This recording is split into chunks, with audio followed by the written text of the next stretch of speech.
Do you think your growth has stalled because the algorithm hates you? Here's the uncomfortable truth. Most growth stalls are self-inflicted. That's what I've learned in over 2 decades of doing business. In fact, a landmark Harvard Business Review analysis found that 87% of big companies experience a major growth stall, and if they couldn't fix it fast, they rarely recover. Even tougher, the research shows that around 85% of the barriers to profit growth are internal, not external. In today's lesson, you're going to learn how to break through business plateaus and reignite your growth. I'm going to give you a playbook to diagnose your plateau, run the exact experiments that reignite momentum, and rebuild your pipeline without burning out or burning cash. Can I get 30 seconds of your time? We love guiding you on your business journey, and we want to help even more people build their dream lives. So if you could hit the subscribe button, it would be greatly appreciated. It's completely free, and it helps us out more than you know.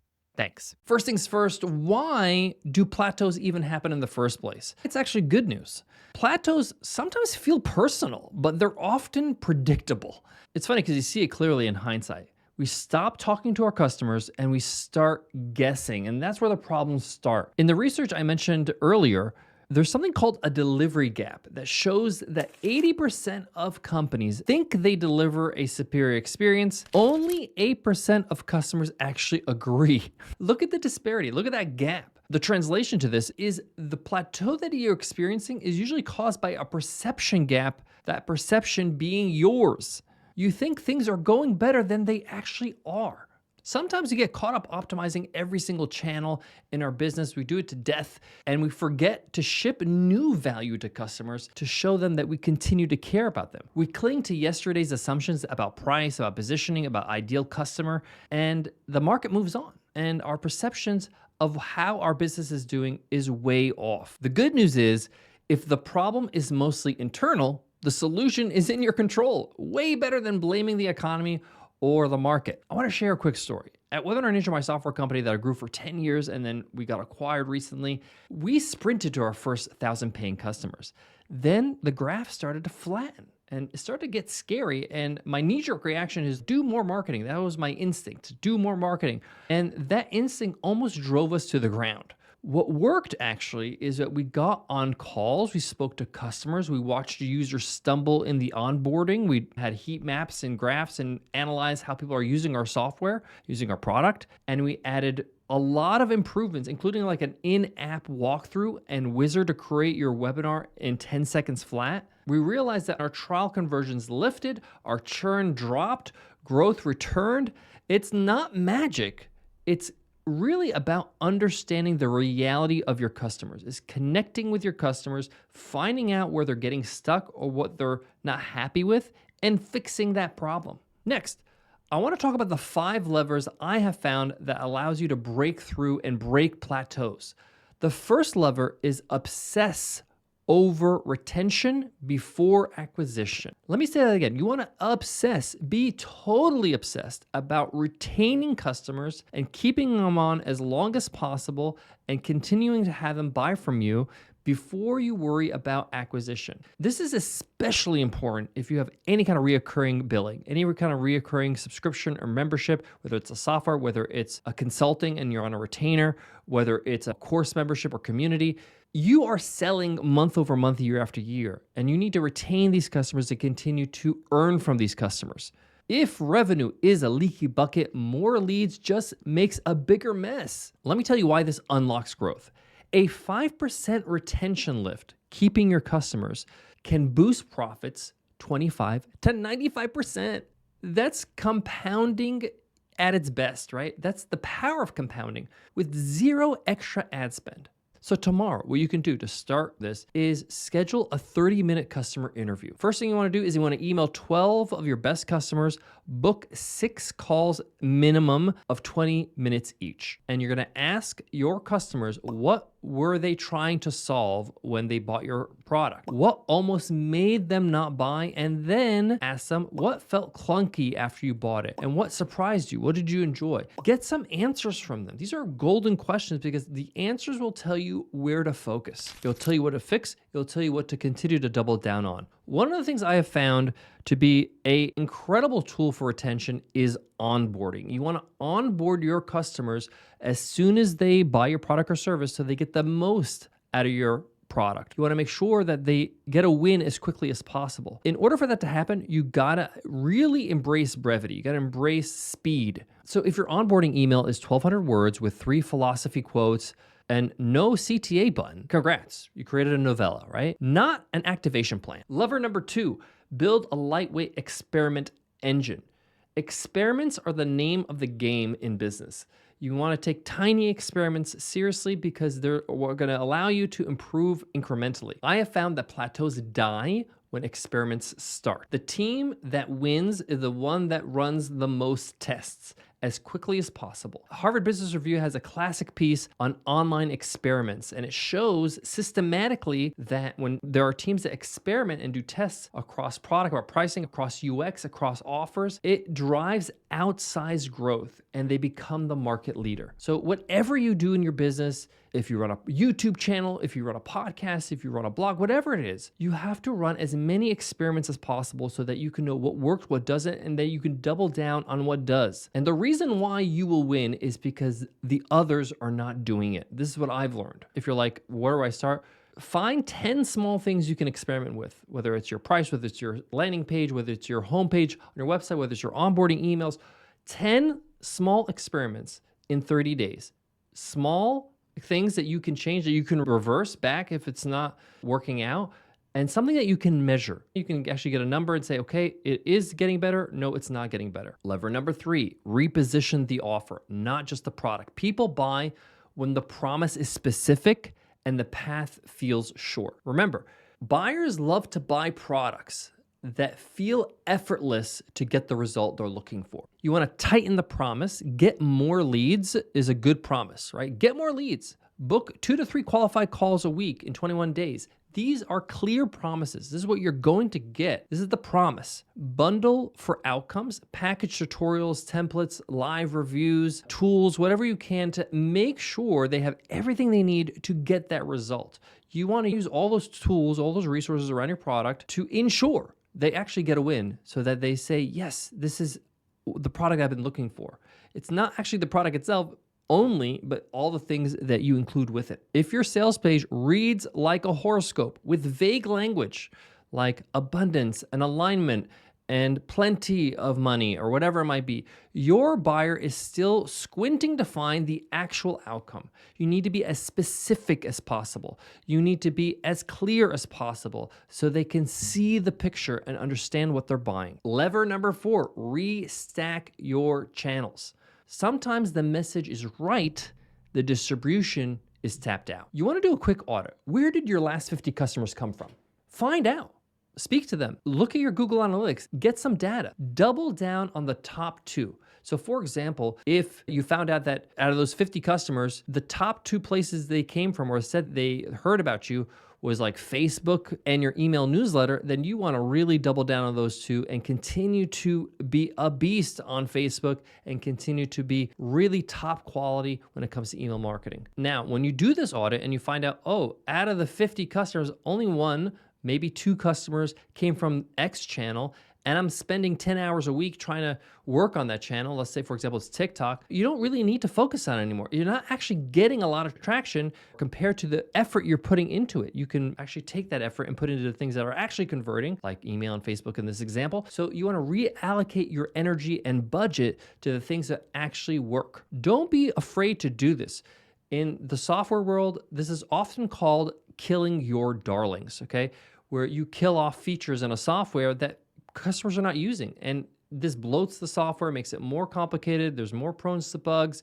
And even though you worked really hard on these features and they're built, you're like, what's the point of killing it? Well, because it costs you money and energy to maintain. And same thing with marketing. It costs you money and energy to maintain those channels, and they're not really helping you. And in fact, a lot of ways they could be hurting you. Lever number 5. Fixed cash and capacity. CB Insights ranks running out of cash and no market need among the top reasons startups fail. Translation means that you don't manage your business's finances properly. That's how you go out of business, or you're solving a problem that's not a problem, okay? I'm gonna give you a prime example of how some businesses fix problems that don't need fixing. The gym I go to just got bought out by another company. So I have this wonderful gym I love. There's basketball courts that I shoot and shooting machines and a gym. And I love this gym to death. And I have an annual membership because I love it so much. But then they got bought out by another company, new company, right? This new company then starts fixing and changing things that don't need fixing. For example, to get into the gym, there's like a scanner that you got to open up their app, and then it opens up the door through the app, and then you go into the gym, and there's other doors in the gym that you have access to depending on your membership. But the point is that this app is constantly crashing. Sometimes it doesn't open the door. People are driving 15, 20 minutes to get to this gym, and then they can't even get in. And they have to knock on the door and ask somebody to open the door. Hopefully somebody sees them. It's a big headache. Before that, we just had this little plastic fob on our keyring, and it opened the door every single time without fail, okay? We don't need the app to open up the door anymore. You can have the app for other things. You're fixing a problem that doesn't need fixing. Instead, you need to look at what problems your customers have and fix those. Learn what is causing a lot of pain for your customer, rather trying to improve something that doesn't really need to improve. Plus, it's super critical. Can't get into the gym in my example. That's super critical. It's going to cause people to cancel. Let's shift back now to the finances. Add as much upfront cash in your business as possible so that you can make sure your revenue far exceeds your expenses. This means adding annual plans with meaningful bonuses. This means securing bigger, longer deals. This means increasing your LTV or even your average revenue per customer using bonuses and upsells. That helps a lot. But you can't do this. You can't do any of this and know like what kind of bonuses to present or what kind of upsells you should offer if you don't speak to your customers, right? You need to interview your customers. You need to understand what problems they have so you can solve those problems with your products and services through those means, whether it's an upsell, whether it's a bonus, whether it's a bundle. Now, if you're wondering, where do I stand in my plateau status, or if I'm about to plateau, I'm going to give you a diagnostic test. If you're listening and you're driving right now, save this for later, go back to it and make sure that you write this down. If you aren't driving, then stop, open up your notes app, open up a piece of paper and a pen. Let's do it. You want to score each of these 0 to 2, and anything that's less than 1 gets attention this week, okay? First one, customer truth. When did you last interview 5 customers? Is it less than 90 days or more than 90 days? So this is either the 0 or 2. Pop it in. Activation. What percentage of your customers in their first 7 days get a win? Okay, give yourself a score 0 to 2. Number 3, retention. Do your customers stay with you for at least 90 days? Number 4, pricing power. Have you raised prices or added premium packaging in the last 6 months? Number 5, experiment velocity. Have you tested and shipped those tests out and learned something in the last 30 days? Number 6, channel concentration. Do you have one channel that is more than 60% of your revenue? You want to make sure that you diversify your channels. Number 7, cash and capacity. How many months of runway do you have? Okay, runway means if you didn't earn another dollar, can you last and stay in business? So basically, how many months of expenses do you have? In my opinion, you should always have 12 months of expenses ready to go just in case you never earn another dollar, so that you have a stable business. If you're wondering, oh, I don't have 12 months, that's a lot of money. 2 things. 1, either you got to lower your expenses and you should have higher margins, or 2, let's save some money to make sure that this happens. We're not overspending in our business.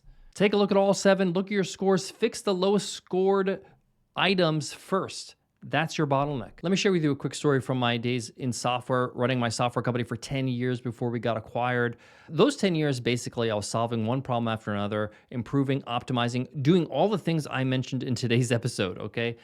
This story I call the demo switch. When signups started to flatten and our trials started to dry up, we added a live weekly demo. This was very early on, about, I would say, 18 months into WebinarNinja. We started doing weekly demos, a weekly webinar to simplify the onboarding based on customer calls. We spoke to customers who realized that they need help creating the actual webinar content so that they can actually run their first webinar with our software and get a win. So we ran webinars for our customers so that they can know how to put their first webinar together. Now, we actually ran this webinar, invited people that are not customers, and then they were asking in the chat, hey, this sounds great. How do I run my first webinar? What software should I use? Is it your software? So we had 2 birds in one stone. We ran demos to help our customers create webinars so they can get a win fast, as well as helping people that are new to the webinar world and looking to get started. So you can go ahead and take that strategy, okay? You just gotta find out what is the one thing that your customers have to overcome in order to get a win, in order for them to be successful with your product or service. Teach them how to do that, make it easier, give them templates, give them scripts, give them everything they need so they have no excuse and they just have to give minimal effort so that they can get over this hump. And offer that in a weekly webinar if you want to do that. Get on a Zoom call, do some coaching, get somebody on your team to do this. This is actually quite easy to do. Once you create this presentation, your slide deck once, you just repeat it over and over week after week. This is also a great lead magnet, by the way, where people get free live coaching. One of our students at the $100 MBA was selling a $49 a month service to very small businesses and was really stuck, was starting to plateau. We helped them rebuild their offer, and their offer was now $1,500 setup fee plus a $299 a month plan. So you could see it went from $49 a month to $299 a month plus the $1,500 one-time fee to set up. Now, what this did is it attracted a different customer, an upscale customer, and allowed them to have fewer clients with higher ARPU, higher profits, 5x profits actually, with no extra ad spend. Sometimes you just need to restructure what you're offering, and that way you can attract your perfect customer. I got a couple more things before we wrap up. This one is incredibly important, and it's about your mindset. You need to reset your mindset. Plateaus are what I call wartime. I learned this from Ben Horowitz in his book, The Hard Thing About Hard Things. And he talks about every business goes through wartime, and most of the time you're in peacetime. But when you're in wartime, like a plateau in your business, you have to act differently. That doesn't mean to panic. It means to focus. Peacetime, you add features, you add interesting, delightful things for your customers. Wartime, you ship outcomes. You make sure your customers are getting every single thing and more that they're looking to achieve with your product or service. Peacetime, you optimize content. Wartime, you get on the phone and you call the customers, right? And you talk to them directly. Peacetime, you fiddle with your brand and your colors and your branding. Wartime, you fix activation and retention. See the difference? Before I go, I want to leave you with this. You are not broken. You're just between S-curves, if I'm going to use a snowboarding analogy. Every business that lasts outlives its first playbook, has to restructure, has to replan, and get past that plateau. The plateau is a signpost, not a verdict, right? It's a signpost for you to shift and to change and to grow. This week, I want you to talk to 6 customers. I want you to ship 3 experiments. I want you to give one part of your onboarding process a makeover, okay? We want to make some tiny changes, some tiny fixes that's going to open some big doors, okay? You've got this. Now go and open your door and get past this plateau. Listen, if you want me in your corner each week helping you out in your inbox, you're going to want to join our newsletter. It's called the 3 Things newsletter because I give you 3 important things every single week to work on. Something to think about to grow your mindset, something to do so you're taking action, and something to learn so you're skilling up every single week. Just go to 100mba.net/escape and you can sign up for our escape plan, which helps you transition from your 9-to-5 job to a full-time business. And by signing up for our escape plan, you join our newsletter automatically. Thanks so much, and I'll check you in the next one.